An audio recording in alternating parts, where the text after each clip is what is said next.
Hi guys, it's me, Arden Lee. I am back today with another video, and in today's video, I want to talk a little bit about some of the harmful practices that I'm seeing in a lot of transformational communities, specifically ones that are classes or events or retreats that are charging people money and have reputations to protect around the kind of work that they do. And there's something, I'm going to talk about this this kind of umbrella phenomenon in another video, about how when we are so invested in being the good person, and this can apply not only to people, individuals, but also to communities and organizations at large. When we are so invested in our self-perceived identity of creating good in the world, we can be so invested in that in a manner that blocks us from seeing any of our shadow in where we're showing up and doing harm. So, there's been a couple incidents in the last couple months. If you're astrologically inclined, Chiron has moved into Aries. Chiron is the wounded healer, right? Chiron is like a lot about transformation, or specifically us, doing healing when we haven't maybe healed ourselves. And a lot of that shadow aspect. Chiron was a mythological figure who went around healing everyone but was wounded himself. And Chiron moving into Aries means Aries, there's a lot of fiery energy. It's the first sign of the zodiac. It's a fire sign. There's a lot of transformation. There's a lot of go, go, go. It can be aggressive. It can be, it's a very masculine sign. That's not a bad thing. It's just got that like ambition to it, and that's like, get up and go kind of thing. So I'm kind of not surprised that a lot of this has been unfolding since Chiron moved into Aries just maybe about a month ago. Anyway, I want to talk about this, and the purpose of this video, even though I'm directing this a lot toward what I see in organizations, I'm making this video for you, the individual who is watching, so you can be aware of some of the things that are happening out there and what you should reasonably be able to expect from an organization that is responsible about the work that it is creating in the world and the effect that it has, right? So I'm going to talk about shadow in another video. Probably I'm going to talk about how our deep investment in our egoic identity of doing good in the world sometimes disallows us from, we get so defensive when someone says, hey, not everything you're doing is working. You might cause some harm over here. And they're like, oh gosh, no, that's not me. So I'm going to talk about that specifically in the realm of transformational organizations, because I want you guys to know what to expect. I want you to know what you're, what you really have a right to experience, and how you should reasonably expect to be met if things, go awry in a program that you are signing up for. So that was kind of a long introduction to all that. I'm going to give my little spiel that I always do, which is I'm Arden Lee. If you're not yet familiar with me, I created an 8-week course online. It is called the Repatterning Project, and as the name suggests, it is a course that allows us to examine our patterns in a large scale and give us more freedom and agency to choose to do different things, so that we're not continually moving in the same cycles that aren't getting us the results that we want, and ultimately moving into a advanced level genius with this work, and being able to hack our flow states, being able to backwards engineer the things that we want to see in our lives, being able to create new habits, new patterns, new beliefs, even, backwards engineering our beliefs.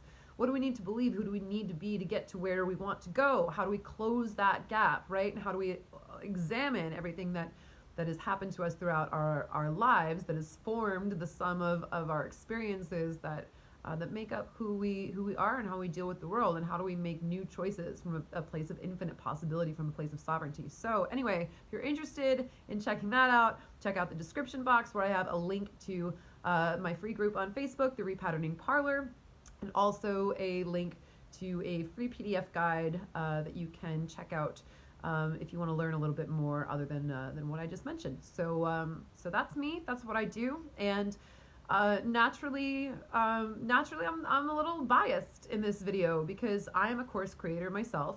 I am responsible for my container, and it's been less than a year since I launched it. So I'm relatively new to that field of teaching, facilitating transformational awareness. And there's a lot of times too that sometimes I'll come at something and I'll be like, why isn't this obvious? Why aren't people doing these things already? And we're all learning and we're all growing, and I want to hold space and have compassion for that. But some of the stuff I've seen recently has just been from transformational organizations who are much more well established than mine. Has just really it really irked me. It really made me angry. It's like, if you're already like, if you're already like this well established, shouldn't you be better at this than I am, who just started, right? I suppose all of that is subjective. Anyway, I'm just going to get down to it. So, first of all, there's absolutely no reason in a transformational facilitation that you need to be triggered, traumatized, have your boundaries violated, have people screaming in your face and ignoring your boundaries that you're stating literally to them in the moment in order to heal. You don't need that. It's not necessary. This idea that facilitators are going to step in and are going to break you down and confront your ego, it's first of all, it's re-traumatizing in many cases. If we go into that fight, flight, freeze, fawn response, we can't heal from that place. We have to heal from a place of empowerment, a place of, oh, I get to make a different choice. I get to, wow, now I understand, and I can go ahead and do that. I got a really nice compliment today from someone who has been through my program twice. It's only been launched twice. It's only been run twice. So from someone who's been in my program twice, and what they said to me was, they were like, I really like that you don't make any sort of emotional feelings journeys mandatory for people. You allow them to step into that when they're ready. If they want to go on that place and go deep into the feelings and go into that space, then they absolutely can. But for the most part, you lay out everything, you explain how it works, and then you give people the option to make a different choice. You guys, I don't like the idea of having control over someone's growth to the point where I'm forcing it to happen when they don't want it to. That's a problem. That's a real problem. If I'm pushing someone and they're saying, no, please don't push me, even if I'm not yelling or screaming in their face, it doesn't matter. I don't want that kind of responsibility. Something a shaman once said to me was, it is the way of the darkness to act without permission, not the way of the light. And I don't ever want to act without permission and re-traumatize someone in a way that I don't know is supposed to be, that I don't know. I don't understand how that's ever supposed to help. I just don't get it. You guys have seen the journey that I've taken, and I've never had someone scream in my face. I've never had someone violate a boundary as a facilitator. I've had people violate my boundaries in real life, and the healing thing that came out of people violating my boundary. Actually, I have had a facilitator violate a boundary once, but it wasn't the same kind of container. Anyway, just like being in my integrity and being in the truth of my, what I'm talking about, but not in that kind of, not in that I'm trying to violate your boundary on purpose to get you to heal kind of way. Anyway, the only thing that was healing from having my boundaries violated was the moment that I realized that I could set a boundary and walk away from any place that was not honoring my boundaries. And I could say, I don't need this person in my life if they're not going to listen to me when I say, this isn't cool that you're doing this. That was incredibly empowering. I'm sure that I could heal greatly in one of those transformational containers by fucking leaving it and reclaiming my sovereignty. We live in a free will universe, you guys. There is nothing that needs to happen, in terms of being triggered, it's not helpful. It just doesn't work that way. You show people what their options are.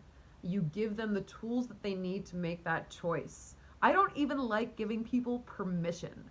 There are some facilitators who are like, oh, I'm a professional permission giver. I think that's nice. That's cool. It feels like that's a really high vibe thing. But I don't even want that much responsibility, you guys. Don't ask me for your permission. Please give yourself, blanket permission to give yourself permission. What I will show you how to do is when you come to me and you say, Arden, yes, I want to make changes. I need to know how. I'm stuck and I can't see where I'm stuck. I'll be like, great, let's geek out about this. And I'll be like, oh, look, here's where you're stuck. And this is what you can do. Do not ask me beyond that for any additional, at that point, it's yours. It's the tool is in your toolkit and you can either do it or not. And if you don't do it, then don't come back and complain to me that I don't get people, I mean, the people who sign up for my course are pretty much ready for the work. So I haven't gotten those kind of complaints. But I'm not looking to persuade or convince anyone. I'm just looking to use my own skill set of information analysis and synthesis to give people a greater range of choices and show them where they could be making different choices for themselves. And I will figure out how to hack so it's easier for them to do it. So it's very plain, right? So anyway, that's the first point. Second of all, if an organization that is particularly, any organization really, but let's, in this instance I'm talking about transformational events, transformational facilitation events. If any organization does cause harm in the eyes of one of its paying participants, that organization does not get to say, no, that participant is wrong and harm did not happen. You would think that I would not have to explain this. If someone is feeling hurt, you don't get to tell them that they're not. Now, is it possible that there was miscommunication? Is it possible that maybe a boundary wasn't crossed, but someone felt like it was? Sure. But if they felt like it was, then there's a blind spot in the container that you're holding. You're responsible for the container, and someone says, I got hurt in this container. The thing that you want to do then is listen.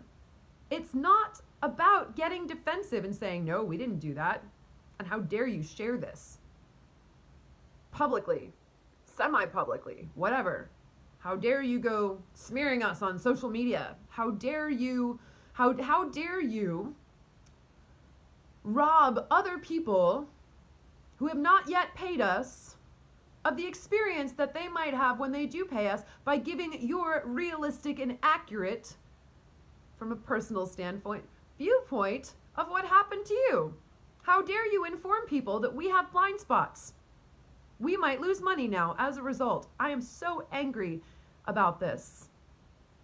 I'm so angry that so many of the institutions that are currently placed in positions of power and privilege in arenas that are supposed to be about healing and improvement and personal growth are so irresponsible with the platforms that they wield.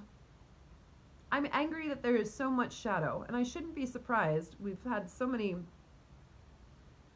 gurus exposed in the last year, 2 years.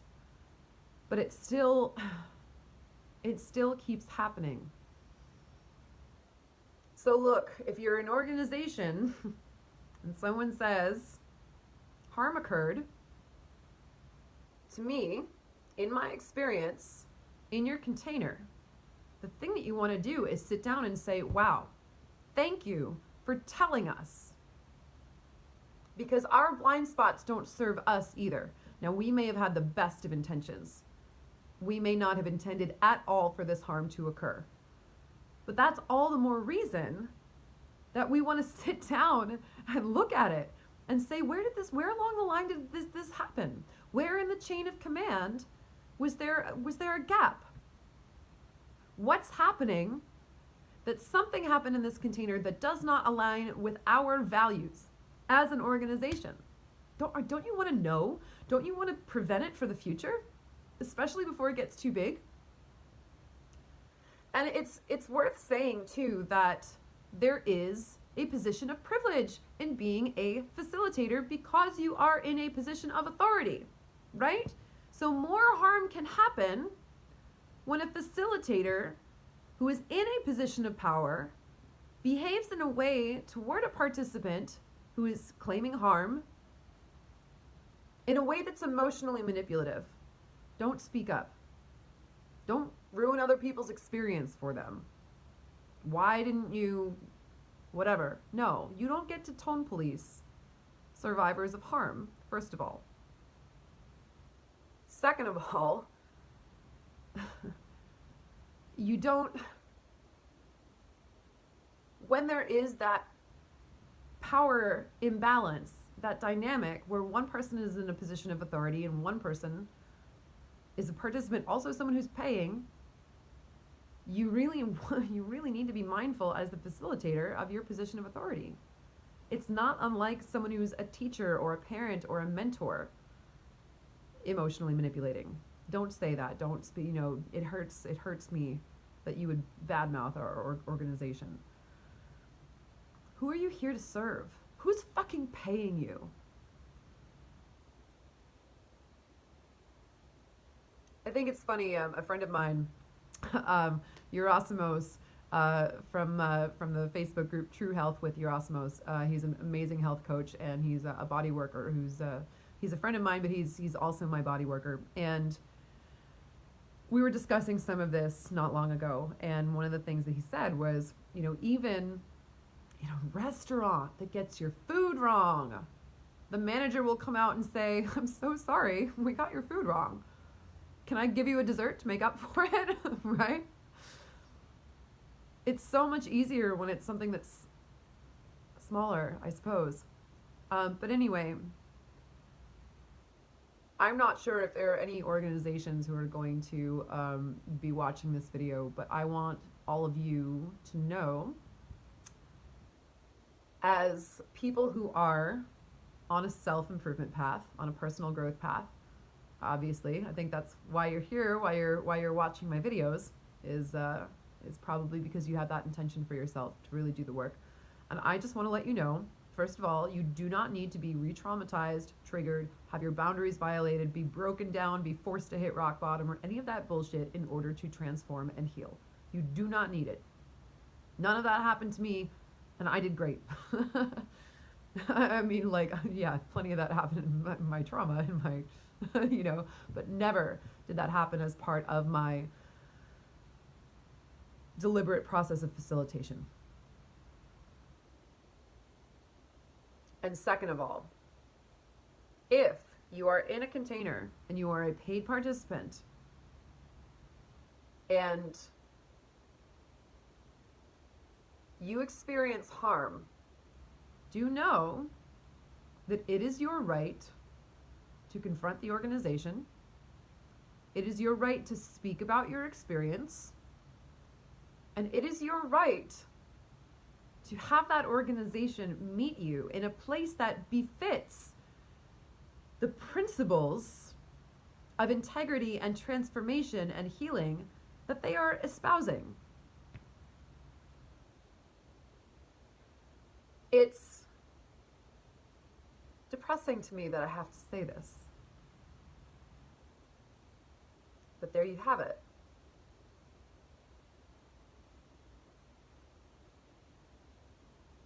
If someone lets you know where you have a blind spot, that is a gift. And you'll be lucky, especially if harm has occurred already, that they might bring it to you in a way that is kind and compassionate. You're going to see a lot more people in their wounding who are not looking to help you improve. If you have someone who is saying, hey, stuff went down that wasn't cool, and I'd like to talk to you about it, that is a gift. Accountability is a gift.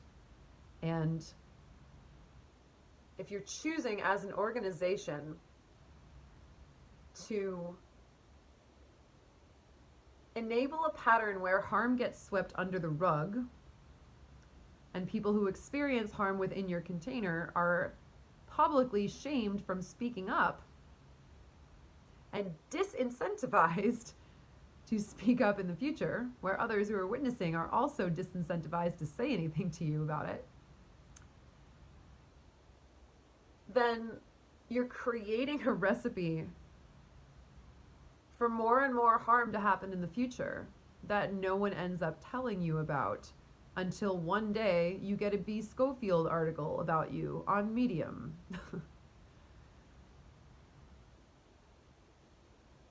This is how these communities and these gurus, all the ones that have been taken down in the past year or two, this is how that starts.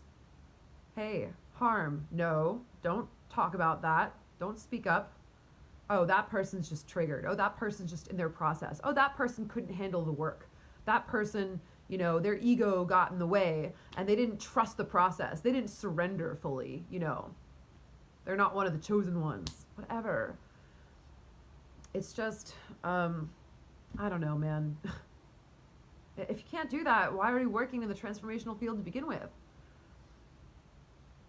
If you can't hold space for people in their truth, what the fuck are you doing?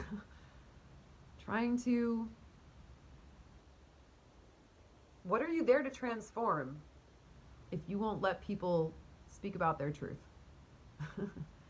You want them to speak about it only when it's convenient for you? Oh, how nice. Anyway, yeah. I got kind of mad about that. And those are my feelings on it. So if you are in the personal growth transformation sphere, you are looking for a container in which to have your growth held and supported, just know that that's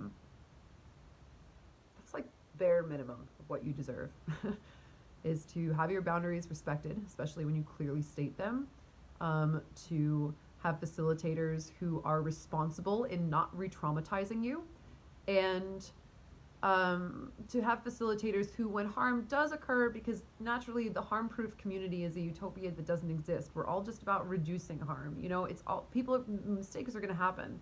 But when a mistake does happen, especially as an organization gets larger and larger and larger, and it's harder to control it, when mistakes do happen, you deserve an organization who will sit with you and listen to you and say, thank you for coming forward. This must have been very difficult for you. I appreciate your bravery and your willingness to help in making our organization better. Thank you for bringing this to our attention. You deserve that. Bare minimum. Yeah. Thanks, guys. Appreciate you. I'll see you in the next video.